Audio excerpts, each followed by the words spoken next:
the internet isn't standing still. I mean, people say, well, okay, aren't you done adopting to the internet?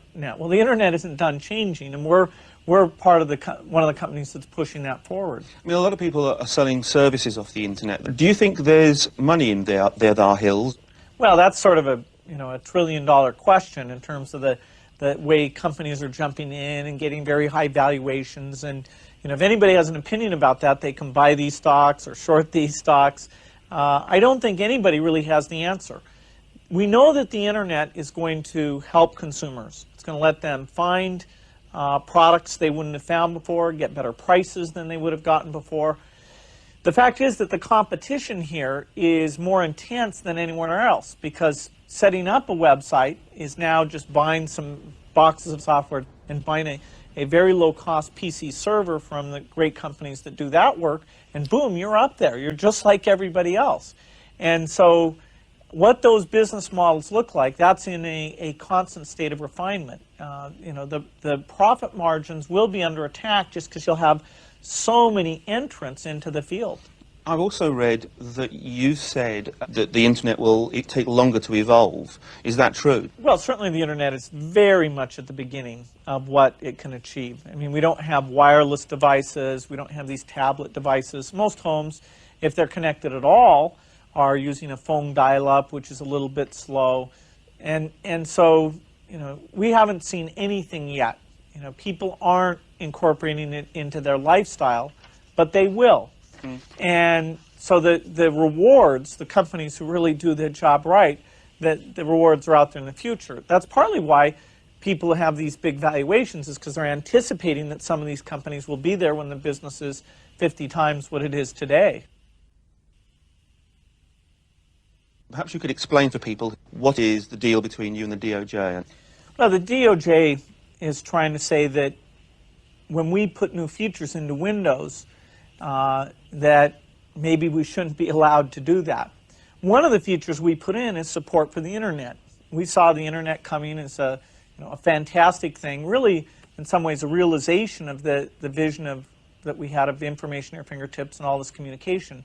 But it caught us by surprise how it bubbled along at a very low level, and then all of a sudden in 95, 96 just took off. So we built that into the PC operating system, so you could buy a machine and get onto the internet very easily.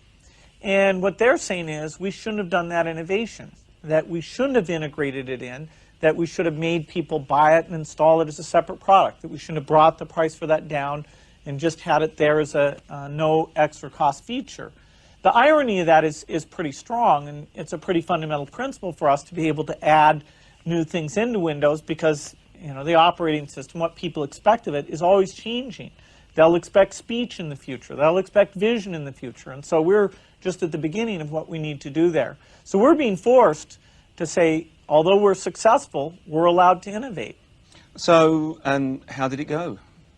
Well, the case is ongoing. The U.S. court system is not a fast process. In fact, I can guarantee you that no matter what goes on, there'll be many, many years before anything comes to a final conclusion. In the meantime, it's key to understand there's nothing holding us back in terms of improving the system, hiring the great people, moving ahead, because the opportunities now and the competition now is as intense as it's ever been.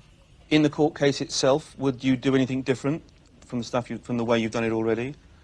Well, there's nothing that we look back on and say we would have done any differently. Our commitment to the internet, our commitment to bring those capabilities to people without charging them extra, that is the most pro-consumer thing we've ever done. But the actual court case, the whole thing about the video evidence, certainly what the press was saying was that you'd got you came over not very well. Do you regret doing the video evidence? Well, I'm not involved actually in the court case. We did a video that proved exactly what we'd said, which is that the internet capabilities are really tightly integrated into the system. When you get help text, it's the internet thing. And the government attacked that video, and so our guy, incredible guy, stayed up all night and made one himself that showed all those things again without any of the confusion they'd managed to introduce. So I think we came out of that super well. The press is always going to be tough on companies that are successful like we are. That's the name of the game. We've been in that for many, many years. And as long as we're driving the products forward and getting people excited about computing, we're doing what we love. What will happen if you lose? Well, the fact is that innovation has allowed companies in the United States to lead in this whole internet thing. And that principle is a very important principle. I have no doubt that principle will be upheld. You don't have to do any contingency planning. We've been picked as the people who have to go out and show how important that is, and we will do that. They split up AT&T, didn't they? Would you think they would try that with Microsoft? No. AT&T was a government-created situation where they were given a government monopoly, and nobody could compete in that space. In our space, understand, the amount of competition is ever increasing, and that's partly why I love my job, because we've got to do new things. We've got to make it easier to use, more powerful, less expensive. We've got to go into these new form factors, and we're full speed ahead.